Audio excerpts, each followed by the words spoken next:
This is your host, Keith Lawrence, coming to you with another episode on Generational Jam. Today we have a special guest, Pachino, man. Shout out to Pachino. Appreciate you, bro. Appreciate you being on the show today, man. Yes, sir. And let's jump on it.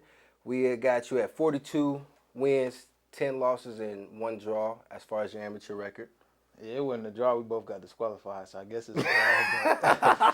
It really wasn't a draw, but I just called it a draw because neither one of us won. They just disqualified us both. Okay. Now, how do you get disqualified?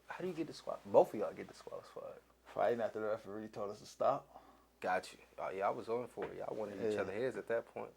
So we just got a 42 and 10 then, in a stalemate, basically. Yeah. Okay, much. There we go. And as far as a professional record, we have you at 6 wins, 0 losses, and 1 tie. Is that correct? Okay. We have you coming out of Pena's Davenport Boxing Club since 2015. Yeah. Now, how has that journey been for you right there? Like, what are they impacting your life for you? Pena's? Yes, sir. It's lovely. It's like family. Okay. Like, it's more than a boxing club there. It's like family. It's like actually helping me mold who I'm becoming. Yeah. Being that man that you need to be for sure. That direction that we all need. 3 kids, 2 boys, 1 girl. Got you with 6'3" and a newborn. Yeah. And I asked you a little bit before the camera came on, but newborn, with your career, how's that going, man? Man, it's a lot because, like, his mom allowed me to train and work throughout the day. But when I come home, that's her time, so I'll be having to, like, deal with him late nights. Yeah, the balance, finding that balance. So it's a challenge, but I'm all for it. There we go. So let's just talk about a little bit about like your upbringing. I know when I asked you about how many siblings you had, you said a lot. I got I don't really count. They're my brothers, but stepbrothers, stepsisters. But I don't really count that because we done been together so long. Like, y'all, that's my family. Yeah, facts. So it's like, but on biological, it's 7 of us. 7 of us, and you're the oldest. I'm the oldest out of the step and all blood relation. My dad got 4 by my mom. He got me. I got a sister under me and a set of twins he had. Okay. But in between that, I had 2 little sisters. Like, 3 of my sisters is like all right around each other. Okay. Daddy was going crazy. Yeah. Daddy was going crazy. Hey, it is what it is. You know what I'm saying? Sometimes, when you're young and you know what I'm saying, you got yourself going for you, sometimes the women just attract to you. Yeah. So. All right, and let's just speak about, I'm with you on that, because you said no step. As long as we got the same daddy or mama, we all connected, you know what I'm saying? We are, so I definitely feel you on that. So what are the impactments that you have of just being the oldest and everybody looking up to you, and kind of probably having to grow up a little older than the average person? Yeah, life hit me hard. My dad got locked up when I was 7. Oof. He got locked up, so it was like, and when he left, my 2 youngest was 15 months. For 1.5, so I was like I told you, I'm the oldest. I don't have no big brother or nothing like that. I got a couple people I hung out with that was older than me that I came along when I got older with. But other than that, it was always just us 4. And then we had my uncle for a little bit, but then my uncle left when I was like 12, about 12, 13 when he left. So then I really was like the man of the family at that point. Your uncle left 12, 13 years old? No, when I was 12 or 13, he left. Nah, your uncle. He got locked up. That's the other Pachino. Okay, perfect, because it kind of ties into the question I have. When you think of Pachino Hill, what comes to your mind? It's a lot. It's a lot. You get a lot. Depends. You just get a lot. Like, my uncle was always known as Chino. That's why I go by Chino. Like, to change that, Yeah. Because it's like, it depends on what you get, for real, because a lot of people who personally know my uncle know he's not what the news made him out to be. Right. But people who don't know, I mean, it's kind of hard to get to know him when you done read all these articles and whatnot. So. Very true.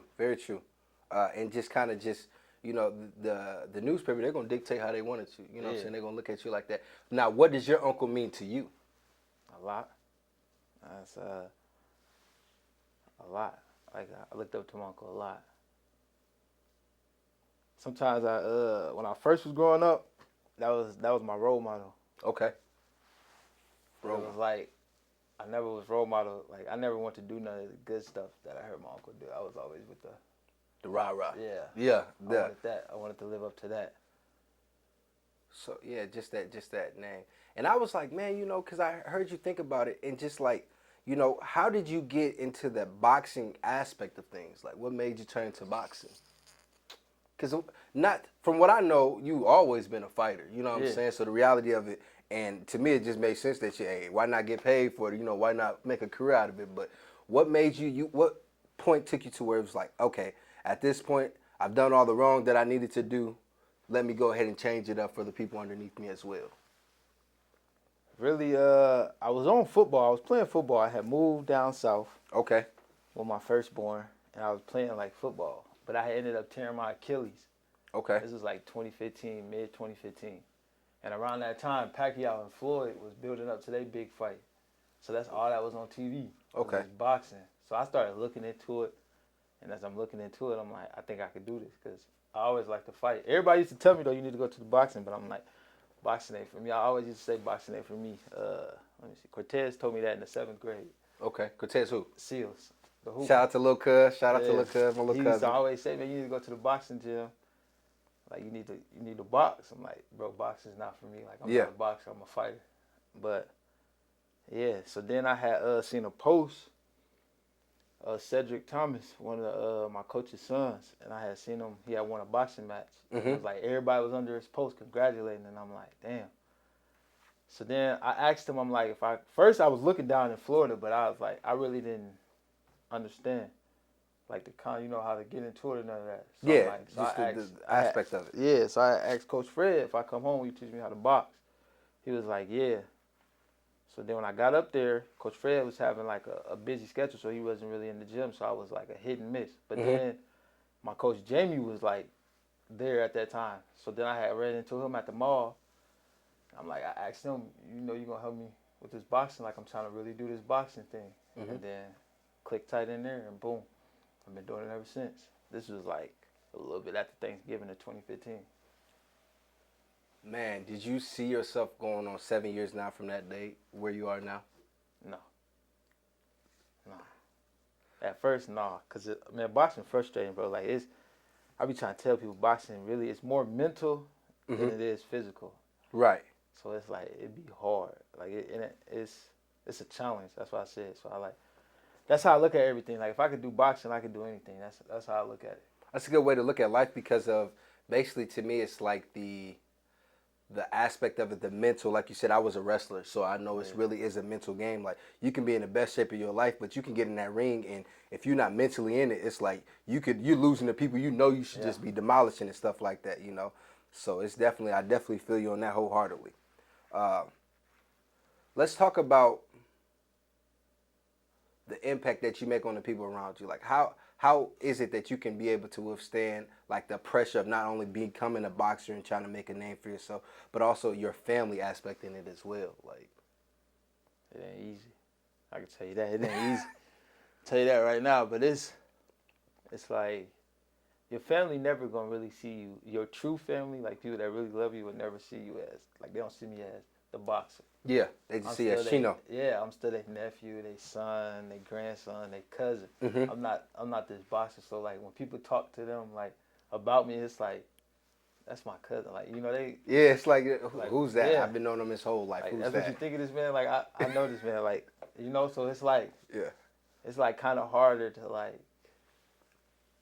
pursue what I want with them because it's like, I don't know how to really explain. It's like, it's just hard. Like, it ain't easy. Like, I don't even know how to put this into words, but I can't really get the grasp I want with them because that's my family. Yeah, they see you with the mistakes that you've made and all. They're not seeing really the man that you've matured into, the difference in it. Yeah, and it gets difficult at times too, for sure. Like, people that grow up with you, like, all right, you is who you is. You know what I'm saying? But it's people who've never met you that see you from a different light, and it's like, no, you have the talent that we've never seen before. You're bringing into something. You're breaking generational cycles. Yeah, and it was like with family that becomes frustrating because it's like when my little brothers and them, it's like I try to talk to them, but they like, man, you used to do the same thing we used to do. Like, what you think you better? It's like, nah, I ain't better. I'm just trying to help y'all understand. Yeah, Like, trying to mold you into a different route. Way. Yeah. And then, my thing is like, I'm in this, so you should take it from me. Like you said, I've been there, so look what it took me. You know what I'm saying? You see my downs, but look at the highs, and now we're trying to mold you to guys to not make the same mistake. It's do a different route. So how did the loss of Jeremy affect you? It woke me up with life. It made me appreciate more, like, life, things I got, my kids, family, like, just appreciate life in general. Because it was just like the way things happened that whole day, like, it replayed every day. So it was like, at that time, I wasn't really locked in. Because, it was the corona during the whole corona. Yeah, corona just started. Yeah, so everything was falling apart. In my mind, the world was ending, so I was just out here just doing whatever. And it was like that right there was like, it like stopped my life. Because it was just like, what the hell? Like, just happened. Like, yeah. Wait, what? So it was like a lot. It hit me hard like that. It was only, I probably had another death. Probably 2 other deaths that shook me up like that. But that one, yeah, him and my cousin Tiana, like the top 2 deaths that like. Yeah, I was gonna speak about her too, because I remember I got chills just thinking about that. But I remember the posts and stuff that you were putting up about that, and just, sometimes like loss, like you said, it makes us reevaluate to realize we human. Like last time I was talking to Shante, and he was talking about the death of Kobe, made him just kind of like shake it back and like, okay, life is not promised tomorrow. We got to do something different if we wanted to do it like that. Yeah. I feel like we all on like a time clock, really. Yeah. It's crazy how you think about it, but yeah, really that's how I look at it, because you never know. And it seems like, and each year we pass our death date and don't even know. Exactly. You know what I'm saying? So the reality of it is, it's crazy. Although we get a year older each year, we also are also passing our death date each year as well. All right. What kind of fighter would you consider yourself? Would you consider yourself like an offensive fighter, a defensive fighter? Like, from my opinion, I feel like you was kind of taking the fight that I did the last fight you just seen. Yeah. I feel like you were kind of taking the fight to him, more so than anything. But in your mind, what kind of fighter do you believe you are? To be honest, I think that's why I be struggling the most, because I'm still trying to figure that out. Like, okay, how to put it in. Like, I really be fighting myself more than I fight my opponent. It's more a mental thing with me. Coach Ramsey tell me that all the time. Mm-hmm. Shout out to Cuz. It's more of a mental thing with me, and I still be trying to figure that out, because it's like, I could do it. I know I could do a lot of things. I just gotta know when to do it and how to do it comfortably. I'm still like forcing stuff. Still like, yeah, So I don't know. I try to be a counter puncher, try to be defensive. I don't know. It just really depends on what kind of day I'm having or the mindset I'm in, for real. So so it's kind of like depending on the fighter-ish. Like, if you're gonna take it, or is it solely just based on how you feel that day? Like, it don't even matter about the fighter. It doesn't matter about any of that. How you feel. I mean, the fighters sometimes play a part in it, like, cause I be thinking, but then I get to thinking too much, so then it be back on me. Yeah. So it's like, then like the environment wrapped in. Like, my last fight, I got stage froze. Like, I was stage free, had ice feet. I was caught up in the lights and all this, because it was my first time being on something this big. So yeah, it was beautiful too. It was beautiful to see you, local from there, bro. I like I said, every opportunity I get, I like to share your things and just people who are making an impact and growing in the community and stuff like that. And it's like, I seen that fight and I was like, damn, he made it. He's making it. Like, he's really, But like you said, your stage fight. But how did you feel, like, coming out, seeing the people just was like? I mean, when I was first there, I'm looking at everything. Well, the leading up to it was big too, because I had Lennox Lewis like interview me. So wow. It was like, and he was telling me how he knew my story and he was watching my fights. He had been watching me, so I'm thinking like it's really people out there in the world that's watching me. So I'm like, all right. So then I tell Coach Jamie, so we backstage getting ready for the fight, and I see my name go across the screen with my picture, and I'm like, last time I seen this, Coach, it was my mug shot. Like, this, like, look, like I'm up there. Like, look at this. They like, yeah. So then I'm just looking. So I had went to the ring, and I'm looking in the ring, and I'm like, yo, this, but I'm still like, whole time I'm thinking I'm adapting to it, so I'm thinking I'm ready. I'm like, yeah, this is it. But then as I'm walking down the fight, he was like, stay right here. He sent my mans to the ring. He sent my corner man to the ring, and then he turned around and he was like, come on. So then I get to walking, and it's like, I hear the Michael Jackson because that was my walkout song. Yeah. And then everything went like Silent. silent. And I'm like, oh. So the whole time I'm thinking to myself, like, never did I just get nervous. I'm like, oh, I'm nervous. Like, but I'm not feeling it though. Usually I feel it. Like, this don't feel like my first fight. Like I ain't feeling nothing. So then I hear one of my homeboys that I've been boxing with for a minute, Tony. I keep hearing him like saying my name. So then I look and I'm like, I hear him and he like, come on, let's go, bro. And I'm like, ah, shit. Like I'm nervous. So now I'm like, oh man. So I'm like, yeah, this is like I don't know how this finna go. But usually they say when you're nervous, you're gonna fight good. So as I'm walking, man, I look, Lennox Lewis dapped me up and stuff, and I'm still like, yo. So now I'm shocked, like this man just dapped me up. So I get in there, I circle the ring and stuff, and I'm looking. I don't know how to explain to my coaches and them like, hey, I'm nervous. So I don't really say nothing. So I'm just like, all right, I'm just gonna go and see what happens. So like the whole time I'm fighting, man, I need to still see the whole fight. I keep telling coach my coach keeps saying he's seen all this and this. He said, I don't know where I was. I was just. I don't remember none of that. Coach. Yeah. Like I'm watching highlights, thinking like, dang, I did all this, and I'm like it was just a lot. Yeah, it was one moment to me was like I was like, man, what the heck? When you pat him on your shoulder. Yeah. Yeah, like what was you thinking in that moment? Like that come from I literally worked on that in training. Because you duck and you come up. Mm-hmm. So if you come up and they on your shoulder, that means you ducked right. So I really never tried to lift him up. I was just practicing what Coach taught me. Yeah. When I ducked and came up, he just was right there because I did it right. He was supposed to fall over me because he missed. And you saved him though. Yeah, because I'm like, I remember, because I watched it, I guess I told the ref, like, I ain't going to slam him. I'm like, I never had the intention of slamming him. It just happened like that. Yeah, like my coach, I did what my coach did, and it actually showed me like, hey, you know what I'm saying, this. And I seen one of the things, like when you shared the fight, you were like, and you had the Hall of Fame coaches and different things like that. Like, what were you referencing more so like you're like, I'm coming, and I don't even have the same opportunity, or how does that work? Okay, he would be more like, that fight right there, I would be hard work, he would be talent. He had all the talent. He had the coaches, the training camp, like, he had all that. He had the whole, everything he needed. I'm still at home. My best sparring was Rashawn Lee. Shout out to Pachino. We supposed to get him on the podcast next month. He's the #1 amateur though, so it's like, but he's still an amateur. Like, you feel me? And he's not even in my weight class, so I really can't get the. So he's smaller. Yeah, he's smaller. So it's like only thing I can get with Rashawn is boxing and speed. Yeah, because he's quick too. Yeah. And he a heavy hitter though. That's what I'm saying. He got box, them joints for real. But it's like it's. How can I put this? Like I'm stronger than Rashawn, so anytime I want to, I know I can just overpower him. So Got you. So I don't never really get that pushed back. Yeah, okay. So it's like, all right, this man had multiple champions. They was taking him to travel. Okay. He got, I think it was Ronnie Shields was their head coach at his camp. So it's like, you got this Cuban he's an outstanding dude's dog, David Murillo. Okay. So it's like he had all this, and I got what I had, and it's like you were supposed to get the job done, like, and you were in PVC favor, like you were their guy.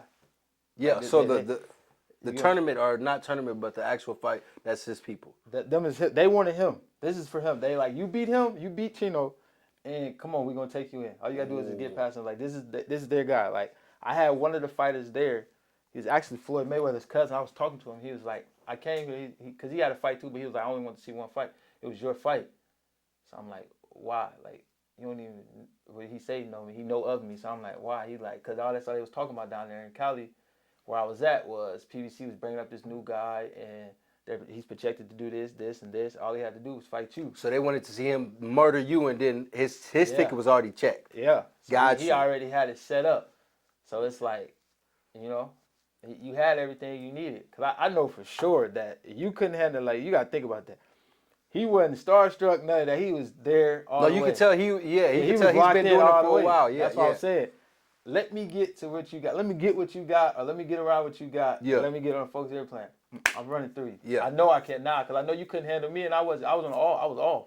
I wasn't off, but because I was in shape and all that, but I was like off, like I mentally wasn't there. And you dropped him. When I seen you drop him, I said, my man, I showing out.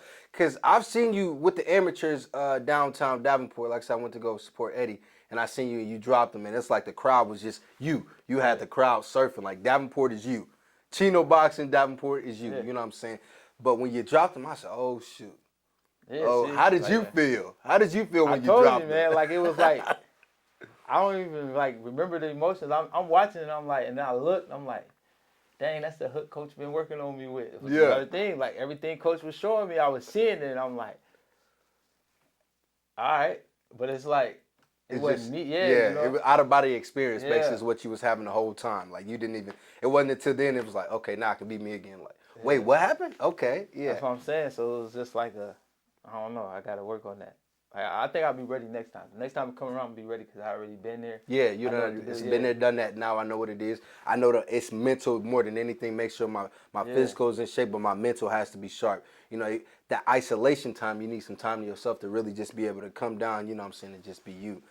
So, I've never seen a person so shocked at the results. Why were you so shocked? Like, I didn't know what to expect. That's honestly because I remind you, I don't know what happened. Yeah, okay. You hear me? Like, you said that, so it's that's just what I'm everything saying. was just So, out of body. I think it was first round. I came back. I sat down, and my coach is telling me whole time he's talking about me. I'm thinking I didn't lost. So I asked him like I lost the first round. He was like, "No, man, we're not about to start that." Like, no, Yeah, we're not getting that. We're not getting so in your I'm head. like, I'm looking. I'm like, I didn't know how to. I didn't want them to think I was hurt. Yeah. So I didn't know how to say like, I'm not here. Like, yeah, I'm not here. You know what I'm saying? So I'm just out there just going. So I never really, you know. So when they said draw, I'm like, draw. I'm like, damn, a draw? All right, come on. We got a draw. I'm like, I ain't lose, I ain't win, but a draw. I'm like, Because even the announcer was like, you know what I'm saying, was talking about how you was looking afterwards. And I was like, why does he look so shocked? Like, That's what I'm saying. That's how you know I really wasn't, like, I was there, but I really wasn't there. Because when they said draw, I'm like, whoa, I got to draw. So I'm like, all right. Take it. That's what's up, though, bro. So you 42-10 record in the amateurs, 10 losses. How do you feel like you adapt to the losses? You know, how do you feel like your shake back game is? Where that way it's, okay, I took this L, but we moving forward after this. How do you feel like your mindset shifts within that? Because amateur is like, Coach Fred explained to me, amateur is like practice. Mm-hmm. So what I was heading for the pros is like practice. So just on to the next. Got you. No time to even settle in, soak this in, on to the next. It's a learning experience. Actually, amateurs, every fight is a learning experience. 52 amateur fights, though. 50, well, 53 technically, but that's a lot. Like, what do you think was your best performance as a boxer so far? Like, is there any fight that you remember that you were like, in this moment, I was just in my zone, couldn't tell me nothing less, like, this was me? Do I got any fights like that? It's a few. You got some knockouts, so you got to have some. I'm about to say, you got some knockouts, so you got to have some. I don't know. There's more to tell because that's what I'm saying. Like it's more to come, so I can't really like pin one out. Got you. I guess, but yeah, I beat the ranked kid. I beat the ranked kid in his hometown in amateur. Okay. He was like number 4 in Michigan, and I beat him. Yeah. Oh yeah, that's definitely, yeah. Just having, going to your hometown and knowing that the crowd is with you, and then I come and put on the show like I'm here too. That was my first time I actually boxed too, like smooth boxing. That was me and Coach Fred. We had went to Michigan. I had won that. He was ranked number 4. I think he's number 1 now, or number 2. I think he went up, but he was number 4 when I had fought him. I beat him. Oh, so in your mind, there's really, as long as you have the right group around you, you can always win every fight. Is that how you're going into the fights, or how are you looking at it like that? I mean, I don't know. You think about losing, you're going to lose. Yeah. I think about whatever this is just in life. If you speak it into existence, it's going to come to you. The manifestation of a portion of it, for sure. That's what I'm saying. So it's like, I believe I'm going to win. Yeah. I don't think about losing. You got to beat me. If you beat me, you got to beat me. Yeah. Because, I'm going to try boxing at first, and if you beat me at that, then we finna bang it out. He said, I'm going to get gutted with it. Like, we taking it back. Fight. Yeah. If I got to, then all right, let's see if you can fight. Let's see what you can do with coming forward. Let's get out there with that. That's now, do you ever get afraid at some point, like you just overextend your offensive side and a counter is waiting to happen? Expect the unexpected. Okay. That's how you be prepared, expecting the unexpected. Yeah. That's what's up, man. Okay. What are you looking forward to passing to the next generation? Like the up-and-coming boxers, up-and-coming family members in your family. Like, what are you looking forward to pass them down to keep the torch rolling?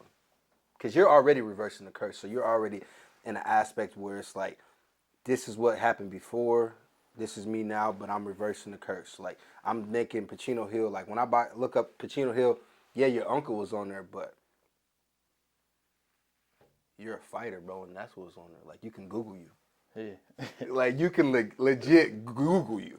Yeah. How do you feel about that? Like what's up with that? Like One mistake don't define you. yeah, Cause I gave my mama the blues growing up. Like it was at one point she never gave up, but she like gave up. Like yeah, I feel like he's gonna be like his dad. Like, yeah, you know, I got pushed to that point, but that was like with everybody. So it was like really, sometimes I'll be telling myself like some people ain't really happy to see I made it this far. They're just shocked. Like yeah. they're surprised. They're surprised like, that you keep like, making it happen yeah, even like with your this, circumstances. This ain't the same Chino from 10 or 5 years ago. Yeah. You know, so it's like never give up. One mistake don't define you. Don't give up. It's always a way. Facts. August 4th, 2020. What happened that day? If I feel like you remember that day. That was I got locked up that day. That was the day that I got locked up. I learned a lot that day. I changed that day. It was a lot because it's they issued a warrant, and I'm already knowing I was gonna go down to Jeremy Sting, but I'm like the police gonna be there, so Yeah. I'm like, so at this point I waited a minute, talked to my coach, and he was just like, I was like, because I couldn't get into the gym, they was like at the gym, they was just waiting on me. Yeah, they was So yeah, like, they wanted you. Yeah, so I'm like, damn, all this. So I'm like, man. So I sat down, talked to my mom, my coach. They was like, just go ahead. So I just went and turned myself in. And sitting in there, it was just weird because it was like I come in jail when I swap out everything. So I come in there. So when I come to the front, they asking me questions, and the police officer was knowing all the answers, and it was just looking like, what the hell? Like they didn't already did the research and everything. That's what I'm saying. Yeah. I'm like, I don't even know you. So how are you? Yeah. I'm like, yeah. So like she knew everything, my tattoos. So that's right there just letting me know, like, okay, so the police is on to this. So I'm just it's a sitting mark there, on your back. Yeah, you know. But they had asked me one question. They was like, have you lost anybody that would make you want to harm yourself? And she was like, yeah. He just lost Jeremy Shorter. And I'm like, what? You know, so it's bugging, like it's kind of bugging me. So, but it's making me think. So I'm like, all right, whatever. So when I go sit down, I'm sitting there, and I'm like, because I had already talked to Jerm about this prior, like 3 months prior, like Jerm, a warrant probably gonna be coming for me, because I had seen the Facebook poster. So I'm like, I'm probably finna have to go do some jail time. He like, no, call me, because they're gonna give you cash only bond. You're gonna go to court. I'm gonna get my money back. I got you. Don't worry about it. Yeah. Don't matter the price. I'm like, all right, cool. So when I'm sitting down there the whole time, I'm thinking like, I'm waiting on them to give me my call thing so I can make a call, because I'm about to call my coach Jamie instantly. But I'm sitting there, I'm thinking, I'm like, damn, Jerm, like this, we just talked about this. Like, yeah. I need you, like, what the hell? So I'm thinking, I'm sitting there, I'm like, yeah, I don't have that no more. Like, I don't have that. Yeah. You know? So I'm like, damn. So as I'm sitting there, I'm like, all right. So when I told myself, I'm like, when I get out, all this is going to be for you. Like, I'm going to find a way to put us in that light. We ain't going to never forget you. Mm-hmm. And I got out, and I've been doing that ever since. You do an incredible job, bro. I'm really like, your motivation, bro, for sure. You know what I'm saying? Like, first of all, I'm glad that you accepted this, you know, and just like the trials and tribulations that I've seen, you know, just off of social media and different things like that, or knowing people who know you. And like, you know, when I told a couple people that I was going to interview, they're like, you have to interview Chino. He going to be all over the place. And I was like, you know, and I was like, I've been around you enough, but it's like, I tell people, first of all, he's in a portion of his life where he's not what you once seen him as. You know what I'm saying? And the environment shift allows a person to adapt differently. You know what I'm saying? If you're in a rah-rah environment, you're going to be rah-rah. If you come to a more mellow, you know what I'm saying, just secluded, like you come to yourself, you find yourself in a whole different space and mindset where you've never even thought like this before. Yeah, and people see that as like changing and whatnot. That's what a lot of people don't understand. So now people like, I lost a lot of people that I thought was there. Mm-hmm. I gained some new people that, you know, that understand. That are there. Yeah, they're there with the new portion of it. Yeah, so it's but I kind of figured this out. Like I'm figuring this out because I hang with people that already up there, like superstars, like Young Ace, so I can get a lot. Yeah. Like, you know, so he explains a lot. I got my Uncle Corey and them, Uncle Kyle, the Lamonts, they helped me. The Lamont men helped me a lot, so it's like women too. But they helped me a lot, you know, so it's like I'm still getting there. I got my uncle and my dad, they're hitting their wisdom years now that they done set down. So it's like a lot. Like I got a lot of help coming, so I know how to weed through these people. Yeah. And it's a blessing, man, because the more you walk into your gift, the more you'll feel like, or you'll realize the people that you thought were there for you are going to be there for the long haul. They were only there for you because you were benefiting their ego at that moment in time. You know what I'm saying? Yeah. So it becomes a heartbreak detached because it's like I love you, and even though you think that I feel like I'm better than you, even though I never said that, I just improved myself. You know what I'm saying? It's like I still love you, but I can no longer even be around you because we just on two different paths. Definitely. And then like, I remember my great grandma told me once. She was like, "You play dumb with somebody, you'll see their true intentions." I never understood what she meant, Mm-hmm. but now that I done got older, I understand what she mean. Like it'd be people. I mean, people they be like, "You a lot smarter than what you like."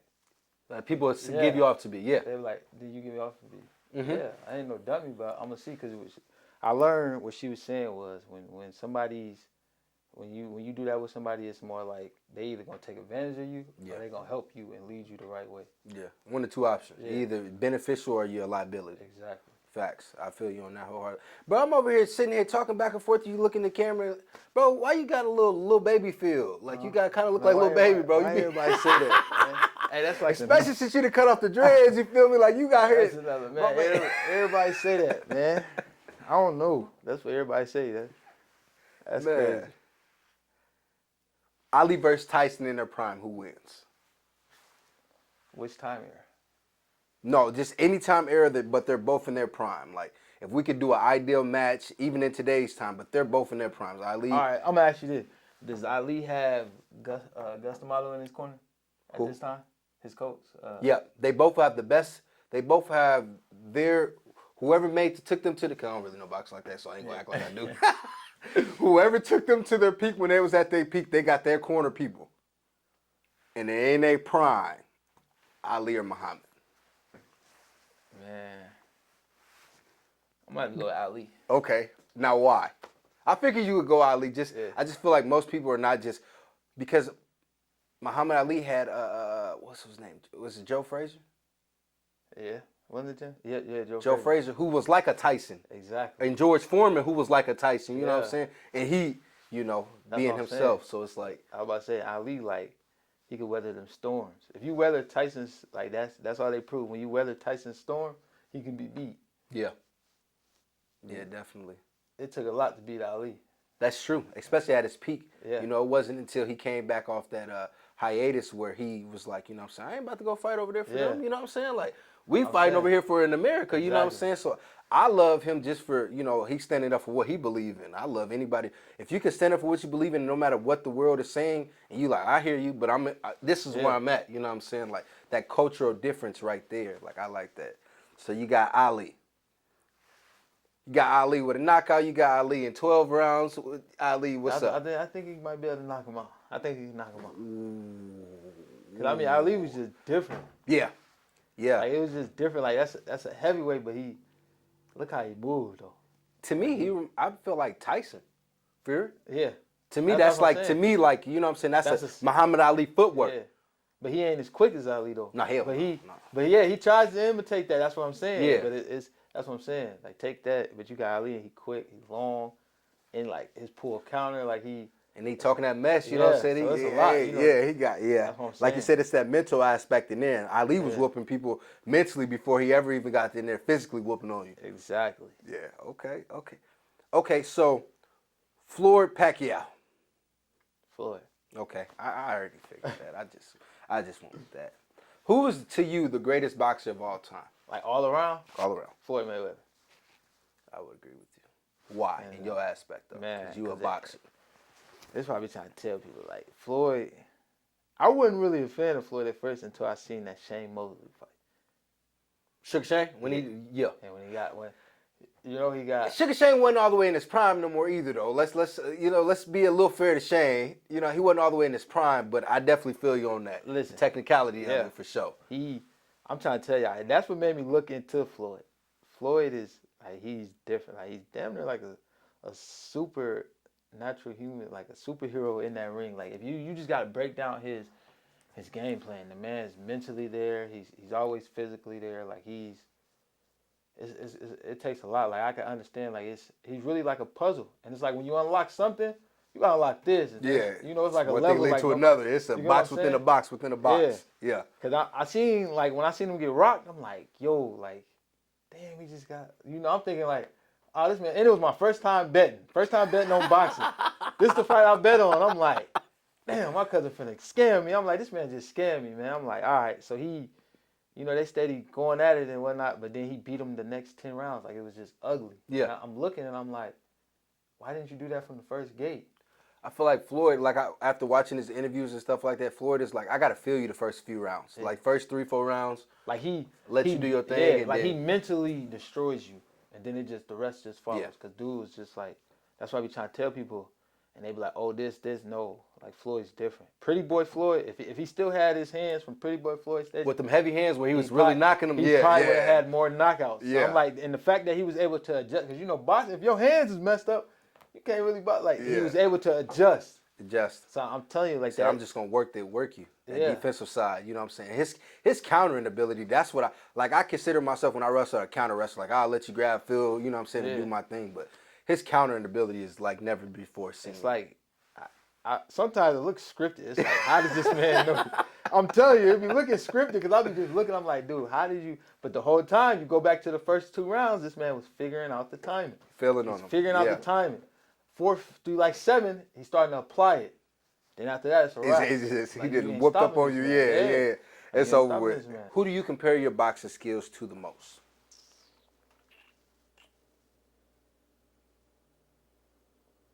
Right now? Mm-hmm. Like going into your own, or like, you know what I'm saying, like, or who do you watch and you feel like I may have watched Floyd, I took this, I may have watched Muhammad, I took this. Everybody? Everybody. I watch everybody. Even some people at the gym. Little man at the gym, his movement, his hooks. Cody, this little dude, Cody at the gym got a right hand. I'll be watching a lot. I watch it literally everybody from every era, and just put it all in a box and see what I can get. See what works, what don't. Throw this away. So I really can't compare it to nobody because it's a lot. Yeah, just a lot in one. Top 5 boxers of all time and why? My top 5? Yes, sir, and why? Roy Jones. Okay. Because a lot of people a different breed. Yeah, but this is what a lot of people don't understand. If you go back, when he lost like all his reflexes and like speed and all that, Roy didn't really know how to box. Yeah. So like it was like that really shocked me how he got away with all that like that. I think he was just so fast. He was knocking people out. And he was fighting like a lot of people think, oh, he wasn't fighting nobody. Nah, he was the people he was fighting. They were actually fighters. Like if you look some of them up, it was actually good. Roy just. Yeah, Roy was on a different planet. He's just on a different level. Man, and I was like when I said, even when he fought Tyson, you know, for the little, you know what I'm saying? Yeah. And it was like, he still somewhat had it at his age, and it's like, dang, like what? Yeah, he just, like you could tell, like that's what it was like with Michael Nunn. Like, like I could tell, like when I sparred him, I could tell, like this dude, like just how he was, how he moved, how his composure was. I was just like, this dude is, like, I could tell this dude used to be with it. Yeah. Technicality of it. It's that, you know, and that's the difference, like you said, between a boxer and a brawler. Like those differences, like a boxer all the way around, technicality, you know what I'm saying, boom, boom, boom. A brawler, I'm going in, Deontay Wilder, I'm going in for the kill. Yep. That's it. And if I can't kill you, I'm going to get killed. Exactly. He became roadkill pretty quickly. Like, dude was dead. That was just dumb what he did. Like, yeah. Even after dropping him 2 times, Tyson Fury is just a bounce back king, man. I don't know what they call himself, the Gypsy King or something. Different. All right, we got Roy Jones. That's 1. We got 4 more. All right, my second would be Floyd Mayweather. Okay, now this is your top 5, 1 through 5, or this is just period? 1 through 5. Okay. Well, yeah, 1 through 5. All time. This is my all time. So okay. Roy, Floyd, Tommy Hearns. I don't even know who that is. You don't know who Tommy Hitman Hearns is? Dude's a dog. You gotta look him up. Yeah, I definitely. After we get done, I'm definitely Tommy Hitman Hearns. Definitely. Tommy Hitman Hearns was a dog. He just, I don't know. He was a dog. You knew how to use his long arms. He had a long arm with dropping shit. He just was a dog. Him, He would be 3. Mike Nunn would be 4. Okay. Mike could box his ass off. Mike was the dog. Yeah, I've actually seen some highlights and different things of that. You know what I'm saying? And just I actually want to get him on here. You know what I'm saying? To be because he got a story on a story on a story. Yeah. So that's it. You know what I'm saying? So definitely shout out to Mike Nunn. Try to get him on here for sure. Yeah, Mike Nunn. And my 5th. Who would my 5th all time be? It's really a toss up. But I'm gonna give it to my coach Fred. Okay, Coach Fred. Fred, last name Thomas. Fred Thomas. Yeah. Okay. Even though he ain't have like an outstanding boxing record or nothing like that, but it was just like that's just my coach. Yeah. You know. And he's showing you what you need to see, and he's putting you in position to win and even be greater than him because, you know, to me, that's what a coach is. Like, I may have not been the best in my field, or maybe I was superb, but everything I'm giving you the game, I'm giving you the keys to unlock the next doors, you feel me? Like, and even things that I learned on the outside of it, you know, as well. So I definitely feel you on that. Okay, so we got Roy Jones. We got Floyd. You got Tommy Hitman Hearn. Yep. Michael Nunn, and we got Coach Fred. Yep. Okay. What is the best advice that you have ever received? Storms don't last forever. I like that. I don't know if you're a religious man or not, but Ecclesiastes chapter 3, Ecclesiastes 3, 1 through 8, it just lets us know that there's a season for everything. Yeah. And to me, that's like, you know, storms don't last, but it's a season for everything, where you're going to get in the wilderness sometimes where you feel isolated by yourself and you can have everybody around you, but you feel like they don't understand you. Yeah. You know what I'm saying? So you still feel by yourself. It's like, y'all around me, but y'all don't understand my vision. Like you said, sometimes family being so close to you, they see you as, you know what I'm saying, you just my cousin, you just my, you know, my homie, you know what I'm saying, my nephew, my son. And they don't really see that gift that you got in the outsider, be able to see you for the first time and be like, you got something that I've never seen before, something that most people can't teach, you know what I'm saying? And to me, that's like your gift making room for you. So, okay. Storms don't last. I like that.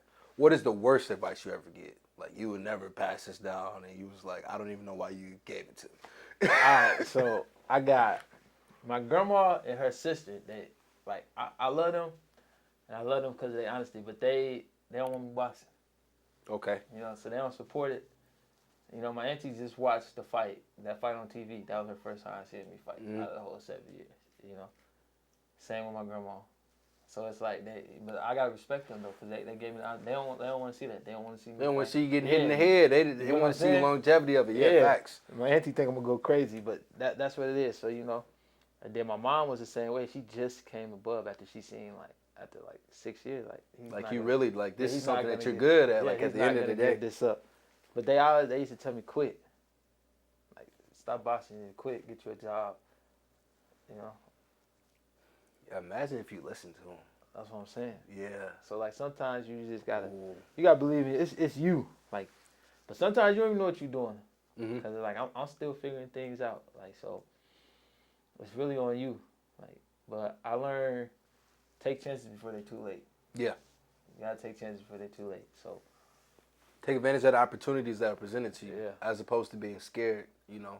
And I feel like us being from where we're from, you know, it's so easy to everybody to be like, this is what everybody doing, so let's follow this way. But the moment you like, I'm outside the box, like this ain't for me. Like I ain't knocking y'all, but I'm on a whole different level. You know what I'm saying? That's like, how I had to figure that out with the streets. I always wanted to be this. Like I told you, I always follow my uncle's footsteps the wrong way. Yeah. Then on top of that, with like music influence, from Chief Keef, I always wanted to be this gangster. Yeah. Well, I learned quick that wasn't for me. When I moved to Florida for like about a year, I learned, you know, that wasn't for me. Like, you know, it's real deal. It's real in the field. Yeah, it's real down there. It's really a kill you off of nothing. So I'm like, this. Like when I moved down there, I learned like, streets ain't for me. Like I don't want to be no. You feel me? Because I'm like, they don't want to be. So I always said that. So when I came back up here, like, it's sweet up here. Yeah. So I had to remind myself, like, ain't no point in portraying yourself. Because ain't no real, you can do whatever you want up here. Like, you can snitch, come home, like, you and play you still be who you is. Yeah, you know what I'm saying? Ain't nothing going to happen to you up here. Like, everybody can play this, everybody do that, all that. But, like, somewhere else outside. Hey, You I'm not telling coming back outside. No, Like, you like, cannot it come was- outside. It was times like I was down there, I was learning stuff. Like I'm adapting to they, like they coach you down there. It took me like at least 3 months to learn how they was like understand. They lingo and stuff like that. You know what I'm saying? Yeah. But then it was like one day, like the group of people I was hanging with, they was on that rah rah, and he was like, so I'm trying to figure out what's going on. They tell me he didn't even have a real reason on why he wanted to go do this. Just we don't rock with them. That's all he kept saying. We don't, we slide. They green. We don't. So I'm like, yeah, I'm about to go home. This ain't, Like, I went home. I'm like, yeah, that this ain't that for wasn't me. for me. I'm like, yeah, they're this is real. Like, so things I be seeing, like this is real Yeah. down here. Like, I'm like, all right, yeah, they. He said, I'm a small time boy. I just got big dreams. You know what I'm saying? You know what I'm saying? Like, y'all facts. already like, that wasn't for me. Facts. I learned quick. I'm like, yeah, I'm gonna get that up, But it was the reality of it. It was that separation portion where you got away from the life that you assumed that you wanted, to get back to a whole nother climate and be like, okay, yeah, this ain't for me. So when I get back home, it's gonna be a lot easier to be like, no, we got the wrong cause. We got the wrong cause. We got to get to another. We got to help out the community as far as tearing down and destructing the community. We got to do something a little different. Yeah, cause like today, and I don't know how old you is, but today, like my generation, 26. Yeah, so you in my generation. So today in our generation, like the internet will fool you to thinking if you ain't doing this, you ain't doing it right. Like you get what I'm saying? So it's alright to be different, even when it ain't like it's so weird on what goes around today, cause it's like if you supporting somebody too much, they're like, oh, you dick ride. Dick riding. You get what I'm saying? Like you dick ride. Oh, woo up the band, and then it's like everything today in our generation, some gotta be benefit. They gotta get a benefit out of doing it. Yeah. Oh, I'm not gonna support you for free because you ain't doing nothing for me. So you just don't want to see another person doing good. Just how hard is it to share? That's what I'm saying. Like you know what I'm saying? Like show you can't love. support. Yeah. Like you get what I'm saying? Yeah. Like it's just a whole bunch of weird stuff. And then when you do get up there, it's like I don't never expect nothing from nobody. Like, cause I don't do nothing off the strength of I expect something back. I'm doing out of love, my genuineness. That's what I'm saying. Yeah. If I don't want to do something, I ain't gonna do it. I tell people that all the time. When I'm doing something for you, it's because I want to do it. If I ain't want to do this, trust me, I wouldn't do it. And I may complain, but I'm still, I'm the still love. doing it. Yeah, like You the know what love. I'm I'm still saying? gonna do it with the love. But I'm gonna let you know, like I really don't want to do this, but because I love you, it's gonna allow me to go ahead and facts. So that's how I be weaving like a lot of stuff through, cause it's like you get a lot of hate, cause it ain't the same, cause you ain't doing what somebody else, or you don't got the same vision somebody else got, or you don't support the same thing. So now you weird, or you dick riding, or it's just weird. Like this generation just be weird. And to me, bro, no cap, like I did a social media detox and I would love to delete Facebook at some time, but the reality of it is I got some people, bro, who depends on me. Like my story gives them motivation to keep going, you know what I'm saying? So I can't give it up, but I did the no Snapchat, no Instagram, different things like that, because I realized I used to be that person who found themselves with like, well, they got this, they shining, they glowing, you know what I'm saying? And we come from the same thing, or we not this. And it's now, instead of me being so congratulated to you, now I'm jealous of you, I'm envy of you. And I got to a point where it's like, I'm going to congratulate you because at some point, my time is going to come. Like you said, storms don't always last. Exactly. You just got to wait your time. That's it. You know. Really, so if you putting in the work, it's going to show. Yeah. What's done behind closed doors, it's going to come to the light. Yeah, exactly. And like you said, it's really taking you... Yeah, people have seen you, but it's taking you about 7 years before you're actually in the limelight where you're like, okay. No, that's why I be trying to tell people, like, people don't know, like, y'all see me beating people up now, but I used to be them same people I was beating up. Yeah. I'm telling you. Like, hey, look, I remember my coach, this is my first time meeting Rashawn Ramsey and Courtney from Rock Island. Coach Ramsey and them. They're my cousins. All right. Yeah. So, look, they younger than me. Yeah. So, at this time, I started at, like, 19, so Rashawn and them's probably, like, 15. 14, somewhere around that area. So my coach like, I got some kids that'll come with you. Ain't no kids with me. I'm telling them. Yeah, like I'm a grown-ass man. You like I ain't going. Yeah. So when they come in the gym, I'm bigger than them. I'm like, this what you call? They like, yeah. All right, come on. So I get in there with Courtney. I get beat up. I'm like, Courtney's a dog. You hear me? I'm getting beat up. So I'm like, the fuck? All right. I bet he ain't gonna do it. I'm talking about Lil Ramsey. No, I'm talking about Rashawn. Okay. Come on. He quick as bam. He beat me up too. So now I'm bleeding. So I'm getting mad. Yeah. All right, put the little one in there. I'm finna beat his ass. This is Lil Ramsey. Beat me up too. So I'm like, Coach, like what the hell? Coach Pat, like, well, they've been boxing for like 10 years. Yeah. So like, I'm like, the fuck? He's like, yeah, I told you I had somebody. So I'm like, so now I'm like, Yeah. but the whole time, Coach Fred trying to see like what I'm made of, like what's this gonna be made of? So I'm like, is you gonna keep coming back? Yeah, I kept coming back. So then we go to a real sparring session. Now I'm going with grown men, going with 10-time national, not national, but like state Golden Glove champs. All right, boom. So I'm in there. I'm going. I get hit. This traumatizing to this day. Body shot. Boom. Go down. I drop down to my knees. I can't breathe at all. I'm trying to gas right here, everything. I'm like, what the hell? So I get up, right? I'm walking over to the coach to take my stuff off because I'm done. He put my headgear right back home. Like, nah, all right, go ahead, get back in there. Yeah, next. I had to do another 5 rounds, but I'm like, it just shows, like, I've been through, like, I done took a couple, ass whoopings, like, But like you said, they defined you to who you are today. Yeah. It was those experiences where you was like, okay, I think because of my weight, because of my size, because of my age that I'm over you. But when you've been putting in that work, it's gonna show in that range. It's gonna humble you, and you're gonna have to go to work. It's gonna Yeah. make you put in more work. It just made me hungrier. Like, I can't let that happen no more. Facts. I like that. I really do like the reality of it. So, is there anybody out there who doubted you and you was like, yeah, I'm here now? Yeah. Like, you was like, yeah, I'm here now. Yeah. I see that all the time. Yeah. No, because, like, I had, like, I didn't even know. My coach is the one who explained it to me, but I had the school, like, doubting me, like, yeah, he's not going to be nothing. Police always doubted me, like, and then, as I got older and I started to understand, I had people around, like, the neighborhood doubting me. Yeah. When I hear, oh, you're going to be just like your dad, or you're going to end up just like your uncle. I'm thinking, like, at this time, mind you, I'm still trying to live up to my uncle's name, so I'm thinking this is a good thing. That's a good thing, yeah. Yeah, Instead the whole of the time, negative effect of like, it. So it wasn't until, like, my uncle Kyle and Dre and Corey was, like, showing me, like, taking me in and, like, explaining things to me, and my coach Fred, and, I'm having these, like, true men, black men, like, showing you the way, showing you the proper way. Yeah. Not just showing you that you can live life, but showing you that you can make a difference in what you do and the impact of it. Because it's really, bro, it's so many people depending on you, and like, that can just be overbearing because not only do you have the people, but you got your own family that you've created. You know what I'm saying? You got your woman, you got your kids, you know what I'm saying? You got, your cousins and everybody is like, when you fail, they fail type of thing. When you get it, they get it. You know what I'm saying? So it's a lot on you. So let's talk about the mental health aspect of that. Like, how do you deal with the mental health aspect of trying to balance everything while trying to be everybody's savior? Because at some point, you can only be Superman, but at some point, you just want to be Clark Kent. You know what I'm saying? You just want to relax. Like, I just want to be me. I just want to be Chino, who grew up, playing video games, playing basketball.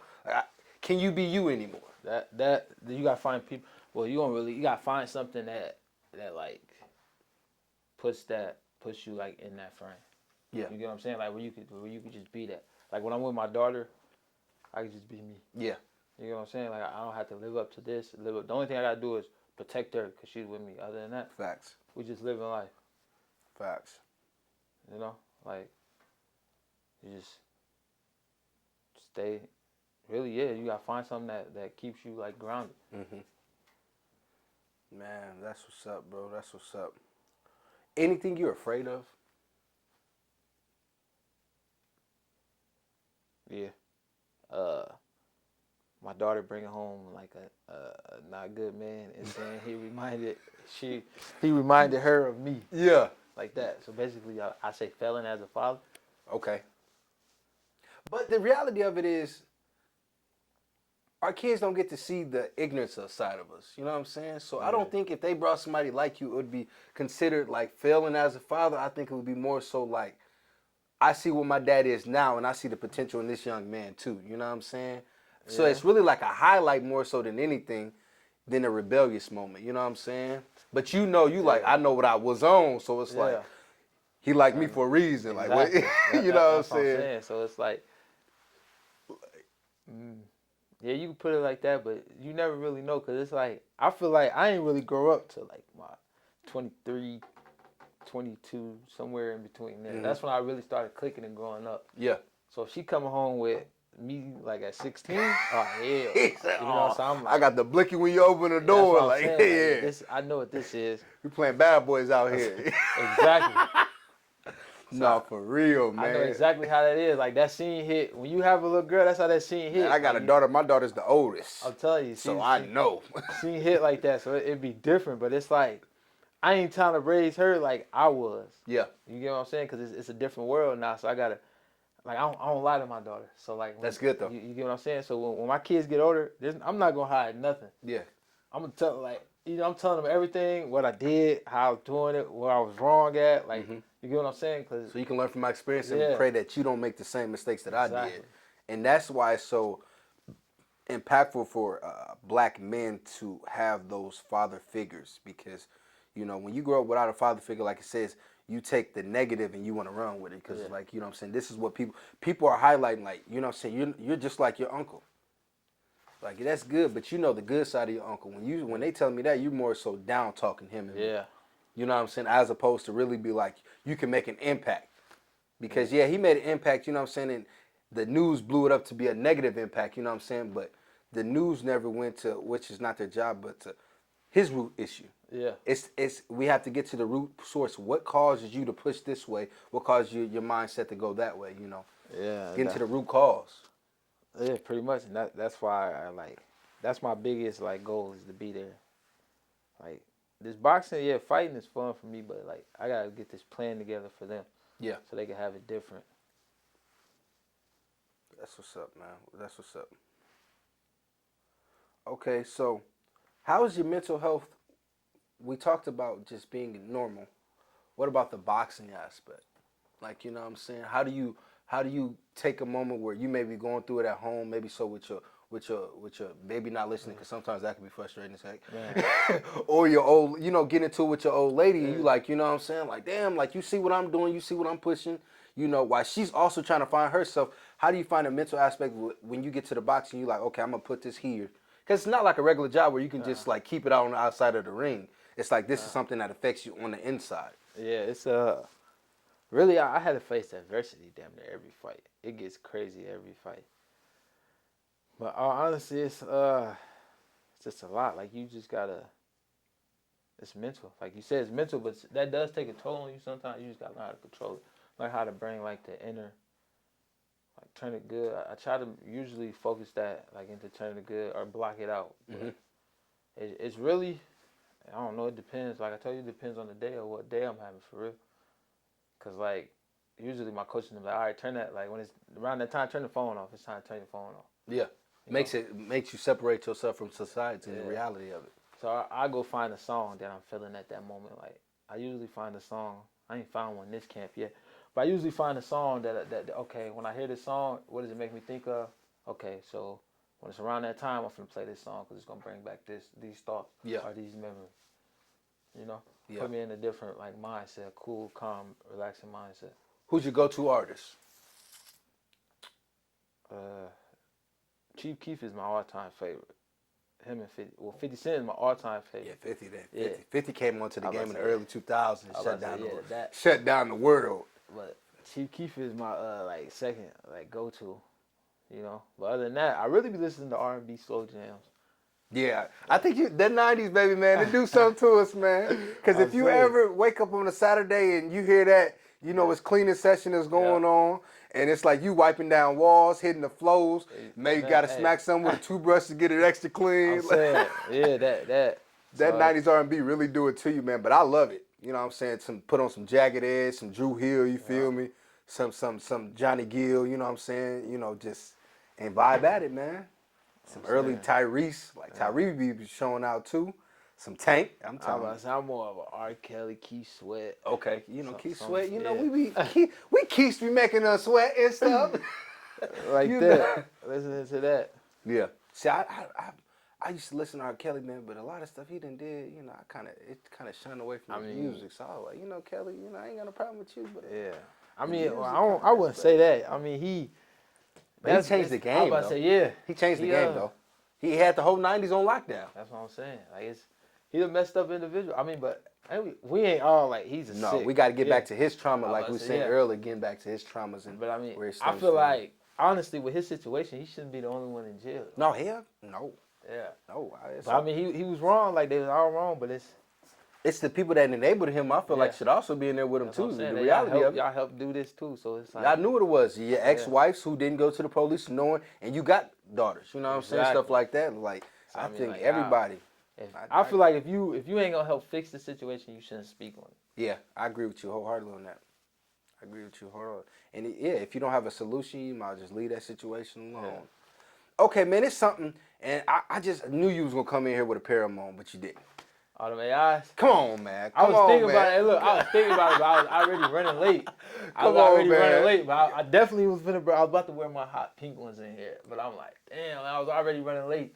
I got a habit of being late. I need to work on that. Everybody be telling me that, man. I need to work on that. But yeah, I definitely was gonna come in with my hot pink ones on, but man. How many pair do you have? 20. Okay. I got 20 of them. Hey! Now, AI is my favorite basketball player of all time. There is nobody that will ever change that. It's people who came in the game who kind of evolved what he came into the game with. Yeah. But to me, just being the smallest person on the court, but you would never know that his heart, his bouncing back ability, his dual sport ability. Like, to me, AI was just that cultural impact in that time. Yeah. And to me, he's just the greatest of all time. And for you to have like 20 pairs of shoes, bro, I would see you post up these shoes, man. I'm like, I can't wait. Every time I try to get a pair of Iversons, bro, my wife always got something negative to say. She always shut me down. And you gonna get that? Listen, you wanna know something crazy? Them is ugly. Them is this. Them is that. I'm like, just let me be great. I hear that all the time, right? But now when I go get these boys, they be sold out. So I'm like, 3 years ago, I never had this problem. I used to come in here, hey. Let me get them Iversons, now bounce out. You know what I'm saying? So I come in there one day. Which ones was I coming in to get? Cause man, I don't remember which. I think I was coming in to get the Christmas one. Was it? Yeah, I think it was the Christmas ones, the red and black ones with the lime green laces. Okay. I was coming in to get a pair of the Christmas ones, man. Dude was like, I don't know what it is. He said, but these shoes is like skyrocketed up. And then I wasn't noticing though until somebody else had said, ever since you posted them shoes, I started to see them more. So I'm like, I know, like, wait a minute, because everybody was just telling me these shoes. Everybody was ugly. telling me these shoes was ugly, but I stumbled across the mid questions, though, the ones that I got now, 20 pairs now, like, on an accident, because I was wearing the answers, the zip-up ones. That was the first one. Was them the blue ones? No, I had the black ones. Okay. I had the black ones. I had the black ones and the red and white ones that I was wearing. Those was the first ones I was wearing. And then I went over to my Uncle Kyle's house, and he got custom, all white with the gun bottom low. Question lows, and he customized with him all over them. So I picked it up, and I liked the shape of the shoe. I'm like, what shoes is this? He said, these is Allen Iverson. I'm like, what? He's like, yeah, them the questions. Mm-hmm. I went and got the first pair that he crossed, I think he crossed Mike in. Mm-hmm. I had went and got them, and it just started from there. Yeah. Anybody that know me know I'm a huge Allen Iverson fan. He is one person, him and Dwayne "The Rock" Johnson I see them, I mess around and be a fan. Like, I real, like, oh my God, what am I doing? Like, when he spoke about seeing Michael and the aura that he had, I feel like he would have that aura, bro, because I put him so high up here, like, he can't do no wrong, you know what I'm saying? And it's like, to me, it's like all of the obstacles that he overcame also allowed me to be a part of embarking his journey as well. I was about to say, yeah, like him, that's how I am with Kobe Bryant and Chief Keef. Yeah. Like them two, like they just, if I see Keith, I'm a fan when it comes to Keith. I gotta make my way. I gotta see this, man. Yeah. Kobe gone. I always put it, I was gonna end up seeing Kobe Bryant at one of my championship fights or a fight or something like that. I was gonna end up seeing Kobe there. And that's how I was gonna meet Kobe. Yeah. But Chief Keef the same, like, I plan on as soon as I get up big enough, first championship fight, Chief Keef gonna walk me out. That's what's up, bro. Yeah. That's what's up. You heard it here first. Like, you heard it here first, you know what I'm saying? Chief Keef with the walkout. What is the song I don't like? Is that the song? Or what's your go-to song that you like? My favorite song by him is Ain't Missing You. I didn't even know what that one is. That's back in 2015. That was a song he wrote to his cousin that had got killed. So it was like... Ain't Missing You? Like, not missing you? No, Ain't Missing You. Okay. Yeah, so it was like... it's a sad song, but it's like a motivation sad song. Mm-hmm. It's just different. Because to me, he different. Like, you see what he did. He messed the world up, but it was like at 16, though. That's what I'm saying. He did at 16. But it was more like I don't think he really, purposely tried to mess the world up. That's just the life he was living. Yeah. Like, until you really know how, these street cats is really living, like, real street, Like, you know, Like you said, you got to get away from the Quad yeah. Cities and like branch out and be That's like, what I'm these saying. niggas, like they real. Like this is real. So it's different. So I'm like, as I seen that, I'm like, I got to see firsthand what Chief Keef was talking about when I lived in Florida. So I'm like, yo, this.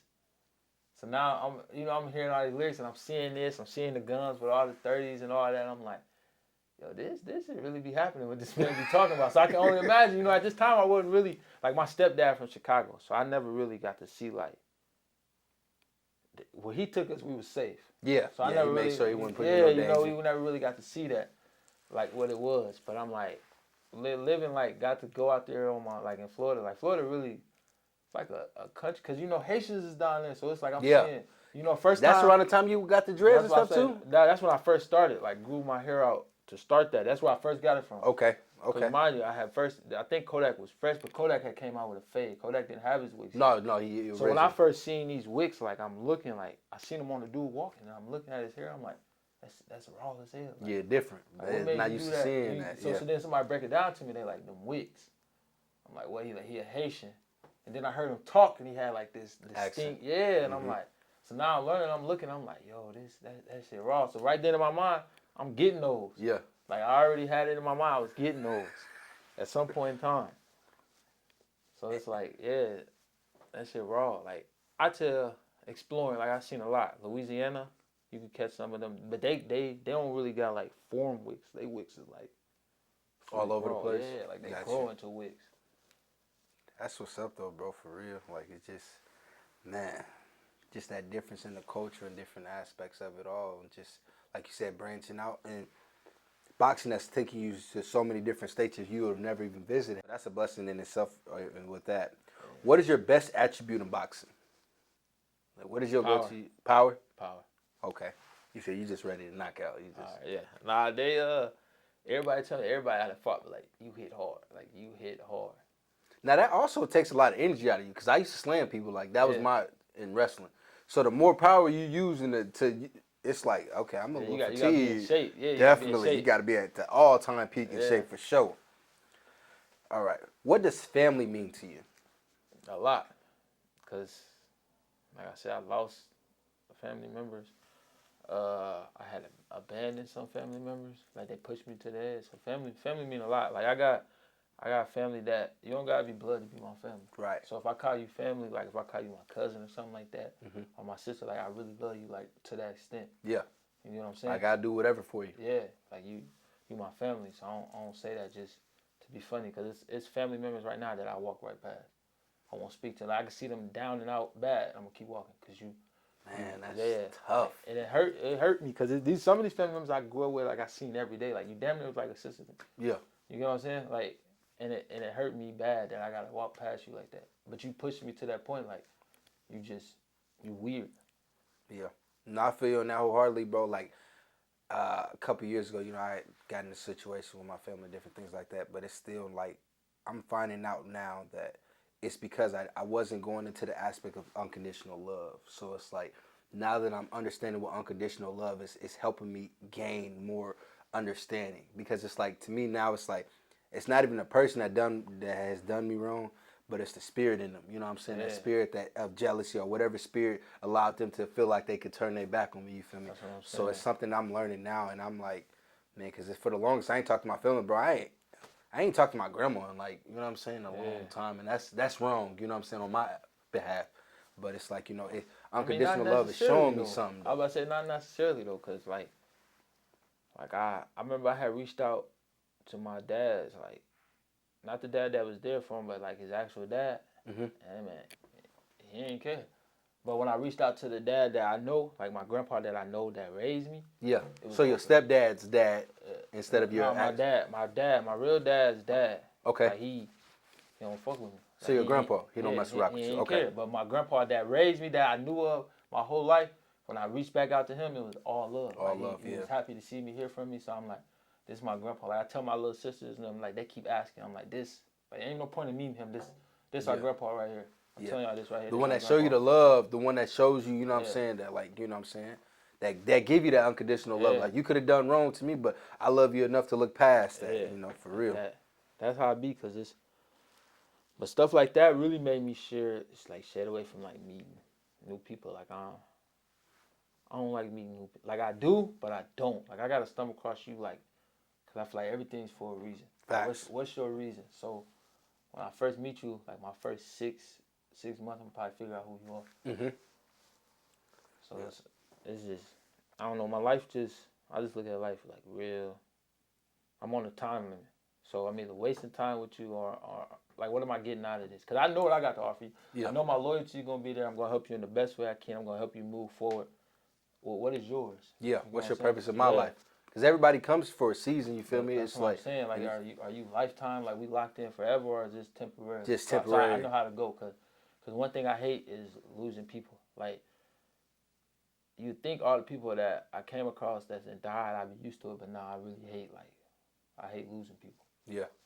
And you don't never get accustomed to it. No matter how many L's you take, it's always a new wound being reopened with every new loss type of thing, for sure. And that's with a friendship, with a family, you know, with a loss of loved one, you know, all type of stuff. So a loss period, you know, it's always it's hindrance to your growth, you know, sometimes, and really just trying to figure out the trauma. You know, going through trauma's life, you know, trauma impacts you differently. Like, you don't love now how you did when you was a kid. At all. You know, when you're a kid, everything is unconditional. Like, you could have burned me 10 times, but I'm going to keep loving on you, you know what I'm saying? But as I get older, it's like, I can't keep letting you do that to me. I got to separate myself now from you. But facts. What is your biggest pet peeve? My biggest... I can't think of one off the head. What's my biggest pet peeve? Like, something you like, this just annoys you, it no matter what it is. All right, this right here. So, like, say like, people that's stuff indirect. Okay. Like, stuff being indirect. What is it? Sneak dissing. Yeah, there we go. Like that is like a big pet peeve for me. Like, 'cause it's like, I catch things. I don't know how, but I catch things. And like, I'll be like, this is a sign. Like, I'm meant to see this. So I know how to play people, but like, indirect, like, for instance, with the Iverson shoes, it's all right to say, all right, them shoes are ugly, I don't like it. But then I be seeing people say, oh, people weird for liking these shoes, like, you know. But mind you, it's only one person in the QC that you know that really liking these shoes. So I'm looking, I'm like, you all right. Okay. So the whole time I'm thinking, though, you just want me to respond. To this. You just want me to respond. Like, oh, I never said nothing. Get out of my body. Like, oh, you weird because you thinking it's about you. Exactly. And it's 1,000 people, and really it's only me. Really? Yeah. Facts. So I be paying attention to little stuff like that. Yeah. Like that, but I really hate, because it's like, I think it's called subliminal messages. There we go. Yeah, exactly. Like, speak your mind, man. Like, keep it real. Exactly. Yeah. If it is, it is. If it ain't, it ain't. You know, I feel you on that wholeheartedly. Describe yourself in one word, and if you can't use one word, describe yourself in a sentence. Like, matter of fact, let me change that. What do you want the world to see you as? Like, what do you want what is your legacy? What do you want to leave the world and be like, when I'm said and done, this is how I want to impact the world. How do you want to impact the world when it's all said and done? Be yourself. Me. So if you describe me. I'm me. It took me a while to figure it out, but I'm me. Yeah. Don't change for nobody. Don't sell yourself short. Just be you. I'm me. Like, and that I got that from AI. Like, AI and Marshawn Lynch is like my biggest. Like, oh my God, Marshawn's a nut. Biggest influence. He just him though. Facts. You feel me? You love it though. You love it because he just him, man. Exactly. Like, he opened my eyes to when they don't like it, they're gonna try to sabotage it. Like, same thing with AI. Like, that whole practice thing. Yeah. At first, they're gonna try to make you think AI was crazy. But I'm like, if you look into a situation, you go to watch that interview, it's totally different. If you watch the whole thing, it's like, nah, he wasn't crazy, bro. Y'all made him look like. Y'all took that clip so y'all can get rich off that clip right there, and to this day. But it's so monumental. It's still like practice. People are still doing it to this day, and that was how many years ago? Exactly, but it's like, but AI was him. Same thing with Marshawn Lynch, because I'm like, Marshawn, they knew he wasn't gonna say. Like, I just shared a post not too long ago before I got put in Facebook jail.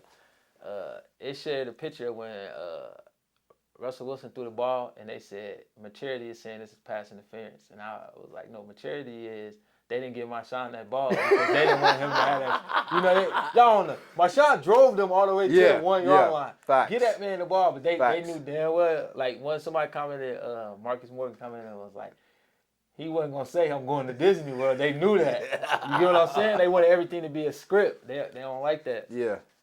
Cause what he say? I'm just here so I don't get fired. He wasn't even. Like, I just here so I don't get fired. He authentic is him. Yeah. Like, he just him. And you gotta love him. He really got that Oakland native in him, and he's like, this is me. Like I'm born and bred. Like you know, I'm being me. And even when you watch his Uber Eats, it's like that's him. Like you can laugh because it's like, man, what am I even about to tell you about my food? You know what I'm saying? It's like it's him. He can be his authentic self.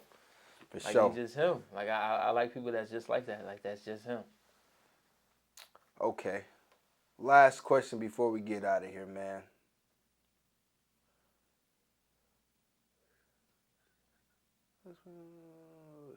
Sorry about that. Last question. Who would you want to meet and feel like you would get that you would just like to sit down with and kind of navigate and talk about life with, dead or alive? Who do you feel like is that one person in your life that you just feel like you want to sit down and have an hours-long conversation with and just talk about life?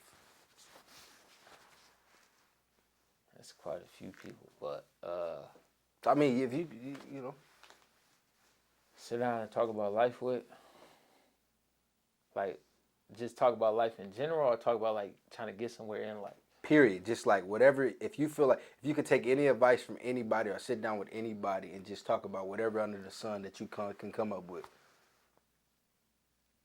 I mean, that's kind of hard because, like, it depends. Like, if I was, like, trying to get rich, it'd be Floyd Mayweather.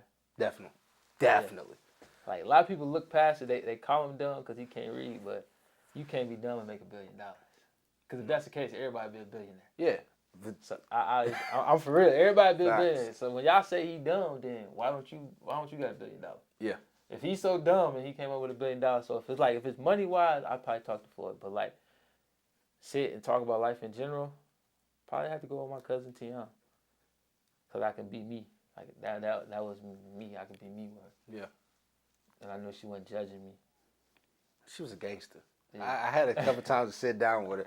Like we've been to a few situations. She's a gangster, and she said what she spoke her mind. Exactly. Yeah. And you got it either accepted or move around. Yeah.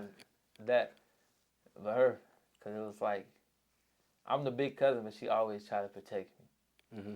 Like, she always looked out. Like that was just my go-to, like my rock. Like everything could be going on. Let me go talk to Tion real quick, man. Hey, what would you do about? Like, I remember when my mom. I was trying to get down to Florida, and my mom had my Social Security card. And it came in the mail, and she had got it. So I didn't know. Tion told me.